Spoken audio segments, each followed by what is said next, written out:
et je donne la parole à l'Algérie. Merci Madame la Présidente. Je remercie Madame Kag pour son exposé sur l'application de son mandat comme le stipule la résolution 2720.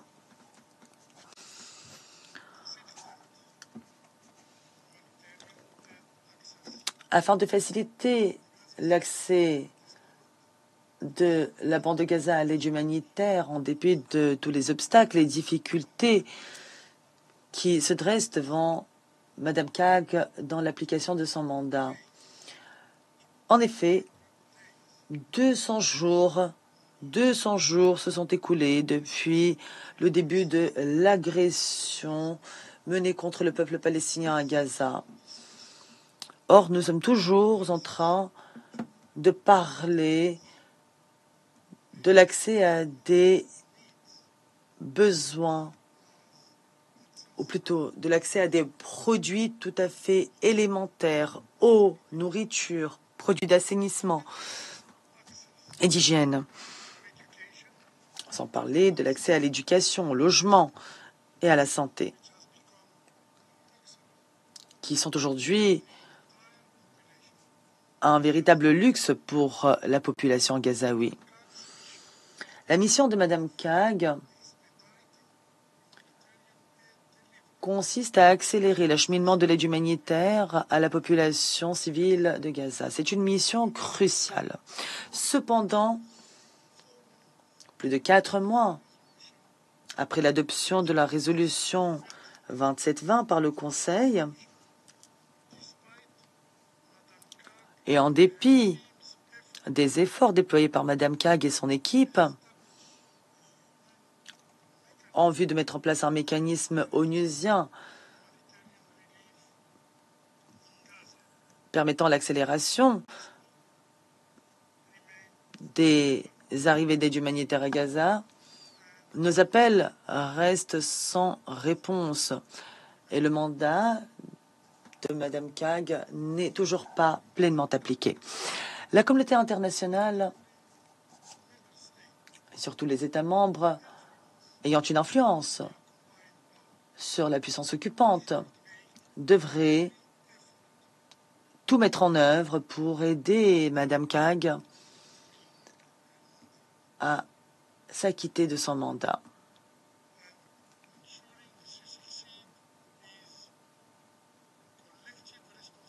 Il s'agit là d'une responsabilité collective. Ce n'est pas une responsabilité qui incombe à une personne.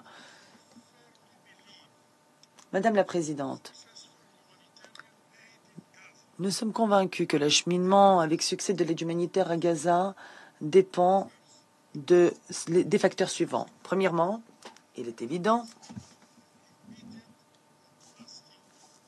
qu'un cessez-le-feu immédiat et durable doit être instauré.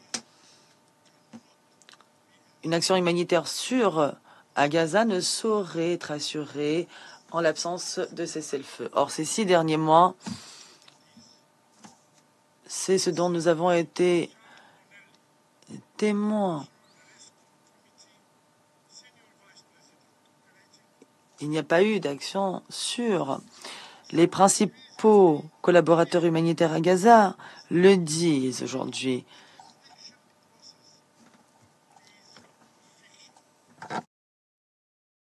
Le processus de déconfliction est une fiction aujourd'hui, car c'est un processus qui n'apporte aucune garantie. Seule une véritable fin des hostilités contribuera à répondre aux besoins de la population sur place.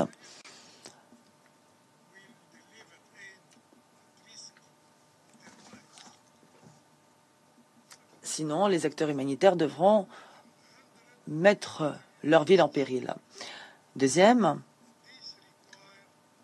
l'accès sans entrave à l'aide humanitaire requiert l'ouverture de tous les points de passage qui doivent être pleinement utilisés. D'après les autorités occupantes d'occupation,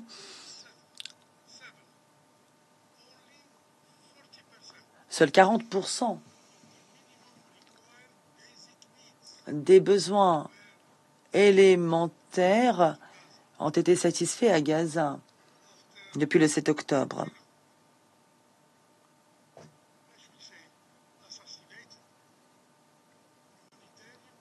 Des travailleurs humanitaires ont été assassinés,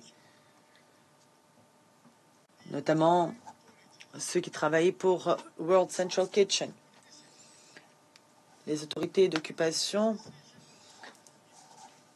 ont longuement évoqué leur décision consistant à ouvrir le point de passage d'Erez. Mais d'après l'ONU, jusqu'à vendredi dernier, seuls 25 camions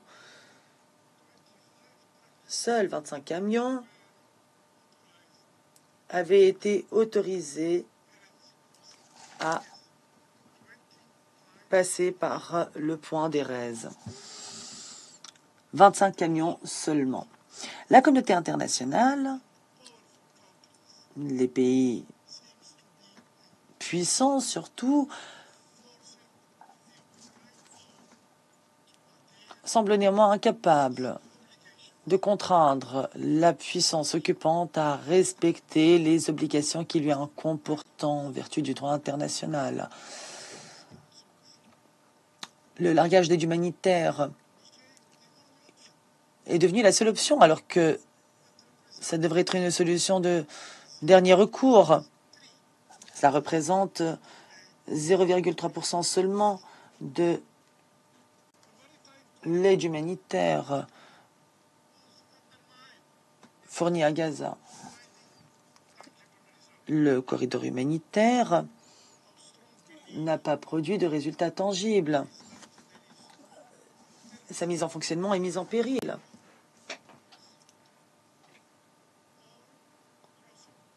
Tous les points de passage doivent donc être rouverts immédiatement.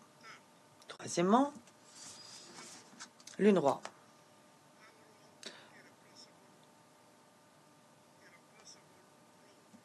Le rôle irremplaçable de l'UNRWA doit être souligné. C'est une agence qui continue d'être le principal acteur chargé d'acheminer l'aide humanitaire à Gaza. L'UNRWA doit donc pouvoir agir librement à l'abri de toute menace. Après la publication du rapport de Madame Colonna,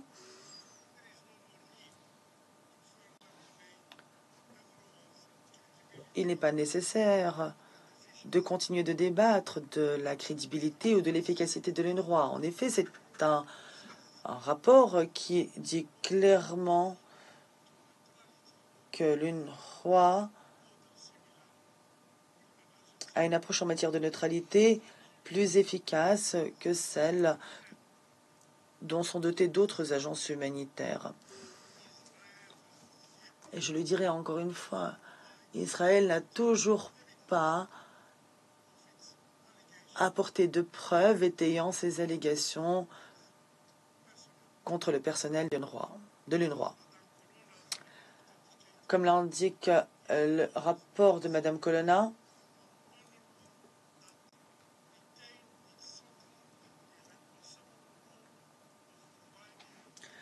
l'UNRWA reste l'agence centrale d'acheminement de l'aide humanitaire à Gaza, notamment pour les agences qui travaillent avec elle. Elle doit pouvoir travailler sur tout le territoire de l'enclave, surtout au nord, qui est confronté aujourd'hui à un risque de famine. Quatrièmement, la reprise des activités commerciales.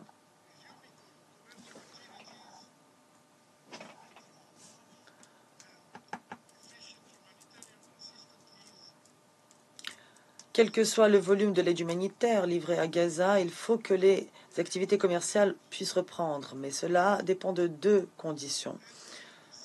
D'abord,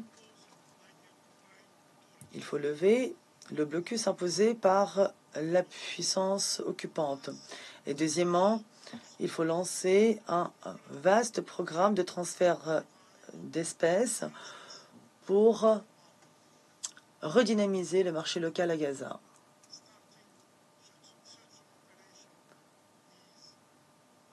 Il est crucial de lancer un tel programme.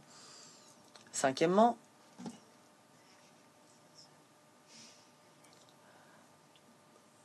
l'offensive terrestre à Rafah ne doit pas avoir lieu. Encore une fois, nous mettons en garde contre toute action militaire à Gaza, à Rafah notamment. Cette offensive ne devrait pas être autorisée, quelles que soient les circonstances. 1,5 million de Palestiniens se trouvent actuellement agglutinés à Rafah. C'est là que se concentrent les besoins humanitaires à Gaza. L'entière population de Gaza dépend de la situation à Rafah. Une offensive terrestre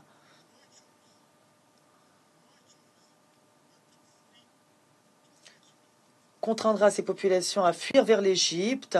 Elles n'auront pas d'autre choix, ce qui entraînera non seulement une catastrophe humanitaire,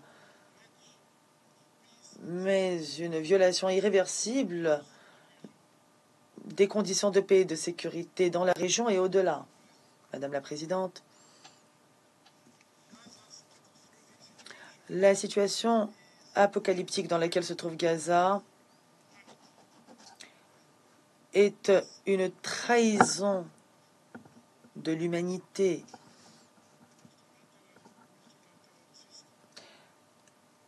C'est également une situation qui met à l'épreuve notre système multilatéral. Il ne s'agit pas d'une catastrophe naturelle, c'est une catastrophe provoquée par des êtres humains. Et nous en assumons la responsabilité.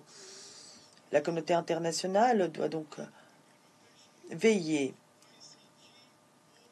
à la mise en œuvre des ordonnances de la Cour internationale de justice et veiller aussi à l'application des résolutions du Conseil de sécurité.